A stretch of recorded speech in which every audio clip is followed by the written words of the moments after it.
కథాస్రవంతి నిరంతర కథాప్రసార వాహిని కథల భాండాగారం కథాస్రవంతిని ఆదరిస్తున్న అభిమాన శ్రోతలకు నమస్కారం.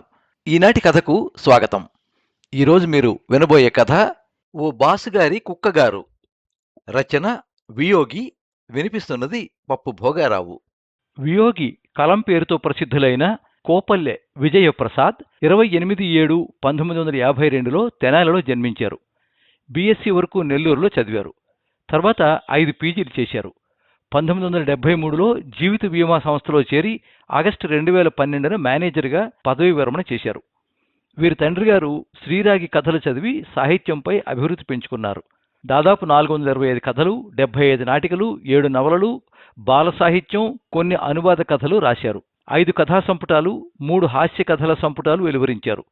మహామాయిగాడు, మా అమ్మ కథలు, భావి బ్రహ్మ, పుణ్యఫలం, బాలల కథల సంపుటాలు అచ్చయ్యాయి. 4 నాటిక సంపుటాలు, 4 నవలలు అచ్చయ్యాయి. రేడియో నాటికలు ప్రసారం అయ్యాయి. వీరాంజనేయ లీలామృతం, బాలల మహాభారతం సీరియల్ వంటి పుస్తకాలు రాశారు. మినీ కథలు, హాస్య కథలు, మినీ కవితల సంకలనాలకు సహసంపాదకుడిగా వ్యవహరించారు. తెలుగు కళాసమితి కర్నూలు, నెరసం నెల్లూరు, ధ్యానమాలిక విజయవాడ, ఆంధ్ర సారస్వత సమితి మచిలీపట్నం, సాహితీమిత్రుడు మచిలీపట్నం, మోపూరు పెంచిన నరసింహం అవార్డు, నెల్లూరు బాలపరిషత్తు, హైదరాబాద్ జీవ్ సాఫల్య పురస్కారం, all the best arts academy బాలబంధు పురస్కారం పొందారు. కోల్కతాలోని Indian institute of oriental heritage అనే అంతర్జాతీయ university doctor Sarvepalli Radhakrishnan memorial award February 2017లో ఢిల్లీలో బహూకరించారు. వీరు 2024 సంవత్సరం డిసెంబర్ 19వ తేదీన స్వర్గస్థులయ్యారు. సుబ్రావ్, ఏంటి పొద్దున్నే ఇలా వచ్చావు? భీమశంకరం అడిగాడు. నమస్కారం సార్, మొన్న చెప్పే కదా సార్, మా బామ్మర్దికి ఉద్యోగం ఇప్పిస్తానన్నారు, ఈరోజు గుర్తు చేయమన్నారు వినయంగా చెప్పాడు సుబ్రావ్. అన్నీ టెంపరరీ పోస్టులే, ఎంతకాలం పనిచేసినా పర్మనెంట్ కాదు. పైగా అతని శాలరీ 4గురికి పంచి పెడతాం, జీతం కూడా పూర్తిగా ఇవ్వం, మరి ఇంక లాభం ఏంటి? మేనేజర్ భీమశంకరం చెప్పాడు. ఆయన ఈ మధ్యే కర్నూలుకు బదిలీ మీద వచ్చాడు. ఏదో తమ దయ వలన ఆఫీసులో రుక్కుంటే ఆ పైన దేవుడు ఉన్నాడు పర్మనెంట్ చేయడానికి. ఆ కాలాలు పోయాయి. 3 నెలలు కాకుండానే తీసేస్తున్నారు. అసలు రిక్రూట్మెంట్ వస్తుందో లేదో తెలీదు.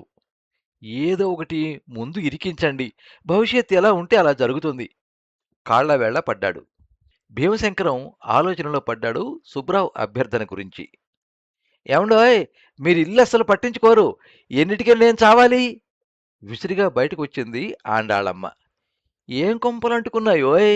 ఆశ్చర్యంగా అడిగాడు. ఇవాళ పని మనిషి రాలేదు, అంట్లు అలానే పడి ఉన్నాయి. సరే, అంట్లంటే ఏడవచ్చు, లేదా వేరే గిన్నెలు వాడుకోవచ్చు, కానీ ఈ జానీగాడితో నేను ఎలా చావాలి? ఆండాళ్ళమ్మ ఆపసోపాలు పడుతున్నది. జానీ ఏమన్నా అన్నాడా? డొక్క చీరేస్తా. భీమశంకరం లేచాడు. అరే, నాతో చెప్పండి అమ్మగారు, వాడిని ఎముకలు ఏరేస్తాను. సుబ్రావ్ ఆవేశపడ్డాడు. జానీ నీకు తెలుసా? భీమశంకరం అడిగాడు. నాకు తెలియదండి. మరి ఏదేదో అంటున్నావు? మరి అమ్మగారికి కష్టం కలిగించేవాడు ఎవడైనా సరే ఊరుకోను, అంతే. మంచిగా ఉన్నంతకాలం నేను మంచిగా ఉంటాను. మా అమ్మగారి మీద ఈగ వాలిందంటే ఎత్తి బండ వేస్తాను, రౌద్రంగా అన్నాడు. అరే అరే, నీ స్వామి భక్తి మండిపోను, ఈగతో పాటు నేను చస్తాను కదయ్యా, నువ్వు బండ వేశా నా మీద. అంతేనండి, నేను ఊరుకోలేను. ఈగ కానివ్వండి, దోమ కానివ్వండి, దాని సంగతి చూడాల్సిందే. ఇంతకీ ఆ జానీ ఏడి? చూపించండి, చావకొడతాను. మంద అసలే కసరత్తు చేసిన శరీరం. ఊగిపోయాడు పూనకం వచ్చినట్లు సుబ్రావ్. భీమశంకరం అతన్ని గమనిస్తూ ఉండడంతో రెచ్చిపోతున్నాడు. జానీ అంటే ఎవరనుకున్నావయ్యా, తెగ ఇదైపోతున్నావు? ఆండాళ్ళమ్మ చికితురాలవుతూ అడిగింది. ఓ రౌడీ వెధవై ఉంటాడు. కాదు సుబ్రావ్, మా ముద్దుల బుల్డాగ్, భీమశంకరం చెప్పాడు వంకరగా నవ్వుతూ. గతుక్కుమన్నాడు సుబ్బారావు. అరే, జానీ అంటే కుక్క. షటాప్, కుక్క కాదు, డాగ్. డాగ్ అన్నా కుక్కన్నా ఒకటే కదండి. మర్యాద మర్యాద. మా జానీని కుక్క అంటే చాలా కోపం వస్తుంది. అంటే జానీ అను, లేదా కుక్క గారు అను, ఆండాళ్ళమ్మ సర్ది చెప్పింది. ఓర్ నాయనో, ఇదెక్కడ గోలరా బాబు. ఇంతకీ జానీ ఏం చేస్తున్నాడే? వాడికి రోజు పొద్దున షికారుకు పోవడం అలవాటు. వాడిని రోజు మన పనుడు నటరాజు తీసుకుపోతుండేవాడు, వాడు రాలేదు. ఇప్పుడు పిల్లలు కూడా ట్యూషన్‌కెళ్లారు. వాడినెవరు తిప్పుతారు బయటికి? ఒకటే గోల చేస్తున్నాడు. సమస్య వివరించింది ఆండాళ్ళు. అయితే నువ్వనేదేంటే, నేను జానీని పట్టుకుని ఊరంతా తిరిగి రావాలా? నా స్టేటస్ ఏంటి? నేనేంటి? అందరూ చూస్తూ ఉండగా జానీతో పరిగెత్తాలంటే బావుండదే! పోనీ ఓ పని చెయ్యి. నువ్వే ఒక రౌండ్ వేయించుకురా. అయ్యో! ఇది చెన్నై కానీ, ముంబై కానీ కాదండి. పల్లెటూరు కానీ, పట్నం కానీ కర్నూలండి. అందరూ విచిత్రంగా చూడరు? ఆండాళ్ళమ్మ గుర్తు చేసింది. నిజమే. మన వయసుకు, మన కాయాలకు జానీతో షికారు పోతే నవ్విపోతారు. పెద్ద చిక్కే వచ్చిందే! ఇప్పుడేం చేయాలబ్బా? ఆలోచనలో పడ్డాడు జుత్తు పీక్కుంటూ. సుబ్రావ్ తెల్లమొహం వేసి నిల్చున్నాడు. దానికింత ఆలోచన ఎందుకండి? ఇతగాడెవరో ఉన్నాడుగా! మొగాడేగా! ఇతన్ని తీసుకుపొమ్మనండి! సలహా ఇచ్చింది ఆండాళ్ళు. బాబూ! సుబ్రావ్! ఈ పని చేసి పెట్టవయ్యా! ఈ రోజు కాస్త మా జానీగాడిని ఓ అరగంట బయట తిప్పి తీసుకురా. వాడికి నేచర్ కాల్స్ బహిరంగ ప్రదేశాల్లో చేసుకోవడమే అలవాటు. జానీ చాలా బుద్ధిమంతుడు.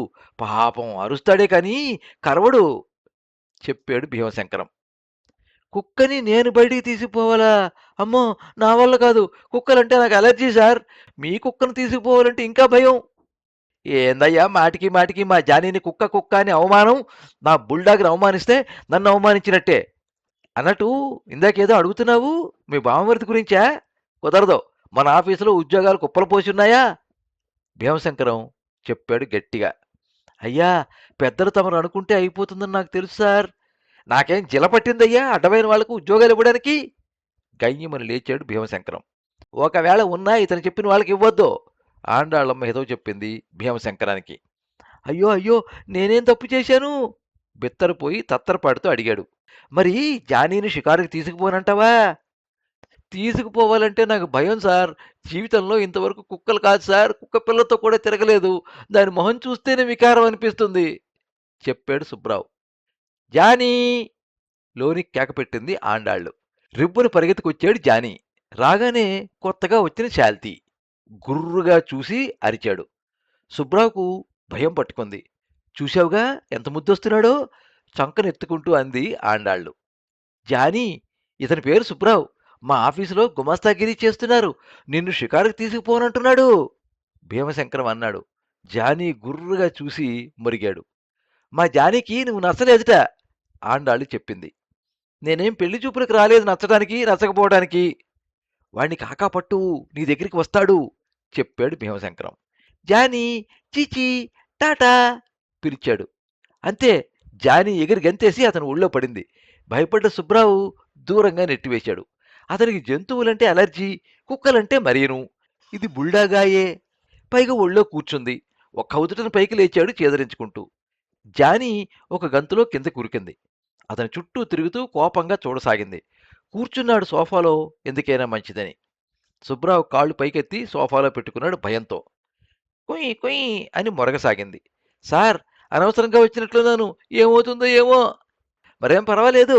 మొరిగే కుక్కలు కరవ్వు, కరిచే కుక్కలు అరవ్వు. తెలుసుగా? భీమశంకరం వివరించాడు అతని భయాన్ని పోగొట్టడానికి. జానీ అతని వాసన చూస్తూ అతని మీద ఎక్కడానికి ప్రయత్నిస్తున్నది. సుబ్రావు మరింత భయపడసాగాడు. గువ్వలా ఓ మూల ఒదిగిపోతున్నాడు. నిజమే సార్. ఆ సంగతి మీకు తెలుసు, నాకు తెలుసు, మేడం గారికి తెలుసు. కానీ మీ జానీకి తెలుసో లేదో తెలియదు కదా సార్. పిల్ల, పెళ్ళాలు సారీ పెళ్ళం పిల్లలు గలవాణ్ణి. మీ జానీని షికారుకి కాదు ఇంకెక్కడికి తీసుకుపోమన్నా తీసుకుపోతాను వణుకుతూ చెప్పాడు సుబ్రావ్. జానీ! శాంతించు. తీసుకుపోతాడులే. ఉండు నీకు గొలుసు కడతా అలవోకగా దాని మెడలో గొలుసు బిగించి ఆ గొలుసును సుబ్బారావుకి అందించింది ఆండాళ్ళమ్మ. సుబ్బరావుకు దాన్ని నడిపించుకుపోక తప్పలేదు. బహుశా అలనాడు శల్యుడు కూడా కర్ణుడు రథాన్ని తోలడానికి అంత బాధపడ్డాడో లేదో. సార్! బ్రతికుంటే మళ్ళీ వచ్చి కలుస్తా సార్ అంటూ వీధిలోకొచ్చాడు. అంతే కుక్కగారు విజృంభించారు. జుయ్ అని పరుగు లంఘించుకుంది. ఆ ఫోర్సుకు బక్కప్రాణి సుబ్బరావుకు నిలదొక్కుకోవడం కష్టంగా ఉంది. దాదాపు బాల్యం గుర్తు చేసుకుని తను పరుగు మొదలెట్టాడు.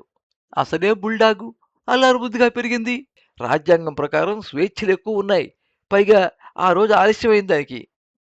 ముందు ఓపెన్ గ్రౌండ్‌కి పోయి కాలకృత్యాలు తీర్చుకుంది. సుబ్బరావు ముక్కులు బ్రద్దలైపోయాయి. తన మీద, తను చేస్తున్న ఉద్యోగం మీద విరక్తి పుట్టింది. భీమశంకరం మీద, ఆండాళ్ళ మీద, జానీ మీద గొంతు దాకా కోపం వచ్చింది.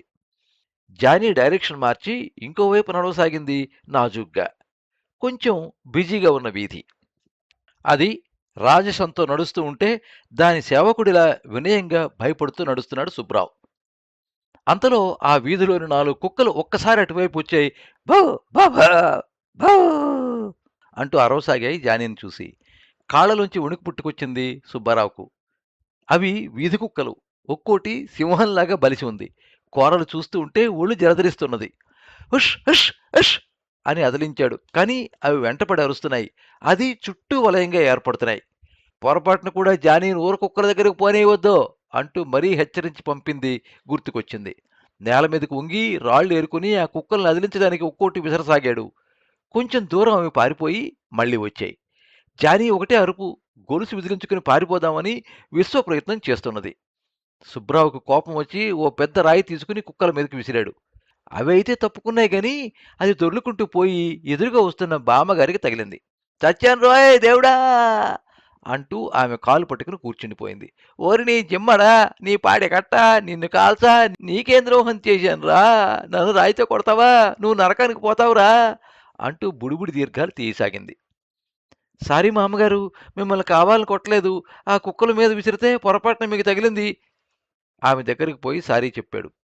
ఈలోగా ఆమె చుట్టూ జనం మూగారు. అరే, నెత్తురు కారుతున్నది, ఇంత పెద్దవాడిని కొడతావా, కళ్ళు నెత్తి మీదకొచ్చాయా, కొవ్వెక్కిందా, పాపం చూడు పెద్దావిడ ఎలా విలవిల్లాడుతుందో, నీకు అమ్మ బామ్మలు లేరా, ఎలా పుట్టావురా, ఎవరికి పుట్టావురా. సుబ్రావ్ నిశ్చేష్టుడై నిలబడిపోయాడు, ఏం చేయాలో తోచక. ఈలోగా జానీ తేరుకుని అందరి మీద విరుచుకుపడింది భౌ భౌ భౌ అంటూ. దాంతో అందరూ దూరంగా పారిపోయారు. ఓ కుర్రాడైతే గురు చూసి గులకరాయి జానీ మీదకి విసిరాడు. అది దానికి తగిలింది. సుబ్రావు పట్టుకున్న గొలుసును ఊడలాక్కుని ఆ కుర్రాడి మీదకి దూకింది. వాడు పరుగందుకున్నాడు. ముందు ఆ కుర్రాడు, ఆ తర్వాత జానీ, దాని వెంబడి సుబ్బారావు. పరుగో పరుగు. వీళ్ళంబడి వీధి కుక్కలు. జానీ ఆగు, జానీ ఆగు. సుబ్రావు కేకలు పెట్టాడు. జానీ వినే మూడ్లో లేడు. ఆ కుర్రాడు పరుగులో ఛాంపియన్లా ఉన్నాడు. ఎటొచ్చి సుబ్బారావు పరుగు ఎప్పుడో మర్చిపోయాడు కాబట్టి బాగా అలిసిపోయి పరుగు ఆపేసి నడవసాగాడు. వాళ్ళు వీధి మలుపు తిరిగి కనుమరుగైపోయారు. సుబ్రావు కాళ్ళు ఈడ్చుకుంటూ వచ్చేసరికి జానీ అరివీర భయంకరంగా ఊరకుక్కలతో పోరాడుతున్నది. గాయాల పాలైంది కూడా. సుబ్రావు కూడా యుద్ధంలో పాల్గొనాల్సి వచ్చింది. దొరికిన రాళ్లు కుక్కల మీదకి విసిరి తరిమేశాడు. ఈసారి జానీ అతని చేతికి చిక్కింది. ఇంకా లాభం లేదనుకుని అటుగో పోతున్న ఆటో నాపి భీమశంకరం అడ్రస్ చెప్పి అటుగో పోనిమ్మన్నాడు. జానీ లోపలికొచ్చి కూర్చుంది. ఆటో కదిలిపోతుండడంతో ఓ బుర్ర మీసాల పెద్ద ఆయన ఆటోకు ఎదురుగా నిలబడ్డాడు. ఆగు, ఏంటలా పారిపోతున్నావు, ఇది మా అబ్బాయిని కరిచింది, దీన్ని బతకనివ్వం, మున్సిపాలిటీ బండికి అప్పచెబుతాం. అయ్యో, అంత పని చేయకండి, ఏదో తెలియక తప్పు చేసింది, ఇది మంచి జాతి కుక్క బ్రతిమలాడాడు. అట్లాగైతే వాడు మందుల ఖర్చు ఎవరిస్తారు, ముందు డబ్బు అక్కడ పెట్టి కదులో. జేబులోంచి ఓ 50 తీసిచ్చాడు. అది అందుకుని మళ్ళీ అతని మొహాన్నే విసిరికొట్టాడు. ఏం బిచ్చమేస్తున్నావా, బొడ్డు చుట్టూతా 14 ఇంజక్షన్లు వేయించుకోవాలి, ఎవరిస్తారు, డాక్టర్ ఫీజులు ఎవరిస్తారు. ఎంత కావాలి. 2000. సుబ్రావుకు గుండె ఆగినంత పనైంది. నా దగ్గర అంత లేదు, మా ఆఫీసుకి రా కొంత ఇస్తా అంటూ బేరం పెట్టాడు. చివరకు 1000కి బేరం సెటిలై ఆటోను పోనిచ్చారు జనం. ఆటో భీమశంకరం ఇంటి ముందు ఆగగానే రివ్వున జానీ లోపలికి దూసుకుపోయింది. ఆటో ఛార్జీ చెల్లించి లోపలికి అడుగు పెట్టాడో లేదో సుడిగాలిలో ఆండాళ్ళు మీదకొచ్చింది. ఏమయ్యా సుబ్రావు, నీకు అప్పచెబితే నువ్వు చేసిందేమిటి, మా జానీ ఒంటి నిండా గాయాలే, అది పుట్టి పెరిగినప్పటి నుండి ఒక్క దెబ్బ గానీ గాయం గానీ లేకుండా పెంచాం, ఒక్కరోజు నీకు అప్పచెబితే దాని ప్రాణానికే ముప్పు తెచ్చావు, చిచి, ఏం ఉద్యోగాలు చేస్తారయ్యా ఆఫీసులో. సుబ్రావుకు నోట మాట రాలేదు. ఈలోగా భీమశంకరం బయటకు వచ్చాడు షర్టు గుండీలు పెట్టుకుంటూ. సుబ్రావ్, ముందే చెప్పి ఉండాల్సింది తీసుకుపోనని, వాడిని ప్రాణంగా పెంచుకున్నాం, అటువంటిది వాడికి ఇన్ని దెబ్బలు గాయాలా, నీకు బుద్ధుందా, దాని ప్రాణం పోయి ఉంటే నిన్ను డిస్మిస్ చేసేవాడిని అంటూ శాపనార్థాలు పెట్టసాగాడు. ఇద్దరూ కోరస్గా సుబ్రావుని వాయించేశారు. సుబ్రావు జరిగింది చెప్పడానికి ప్రయత్నించినా వినకుండా. సరే, జరిగిందేదో జరిగింది, ముందు వీడిని డాక్టర్ దగ్గరికి తీసుకుపోయి కట్టుకట్టించి మందులు ఇప్పించుకు రావాలి, తీసుకుపో. అమ్మో, నువ్వు లాభం లేదు, నీ వెంబడి మా ఆండాళ్ళు వస్తుంది, ఆటో ఛార్జీలు డాక్టర్ ఫీజులు అన్నీ నువ్వే భరించు, తేడా వచ్చిందో తోలు తీస్తా. భీమశంకరం తన నిర్ణయం తెలియచేశాడు. మీ కుక్క కరిచిన వాళ్ళు 1000 రూపాయలు అడుగుతున్నారు. ఆఫీస్‌కి వస్తారట. మీరు ఆ 1000 ఇప్పిస్తే నసిగాడు.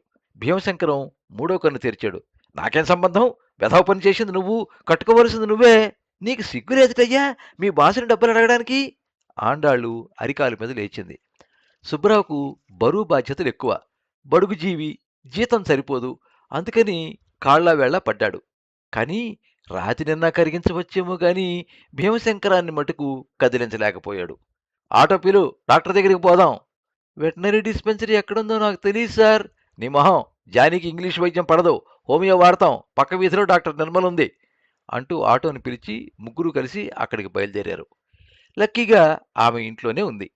పరిశీలించి గాయాలు బాగా అయ్యాయి, ర్యాబీస్ రాకుండా జాగ్రత్త పడాలి అంటూ ఎన్నో మందులు, ట్యూబులు రాసిచ్చింది. ఓ 400 అయ్యాయి. ఆయింట్మెంట్ రాసి రోజు డ్రెస్సింగ్ చేయాలని చెప్పింది. ఈ తతంగం అయ్యేసరికి ఇంకో గంట పట్టింది. భీమశంకరాన్ని, ఆండాళ్లను, వారి జానీని ఇంటి దగ్గర దింపి బ్రతుకు జీవుడా అనుకుంటూ బయటపడిపోయాడు సుబ్బరావు. సార్, నమస్కారం సార్. మా వాడి సంగతి కాస్త గుర్తుంచుకోండి సార్.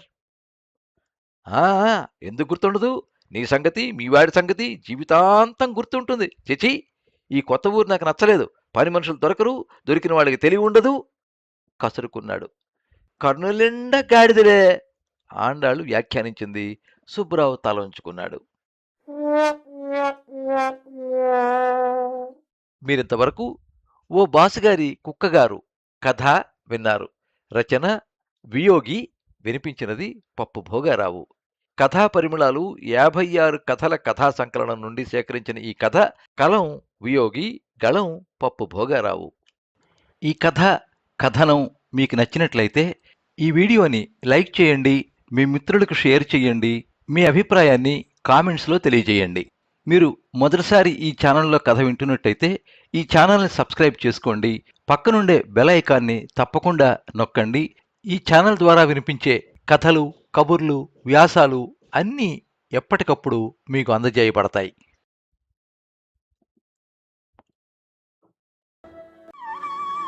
సర్వే జనాః సుఖినో భవంతు.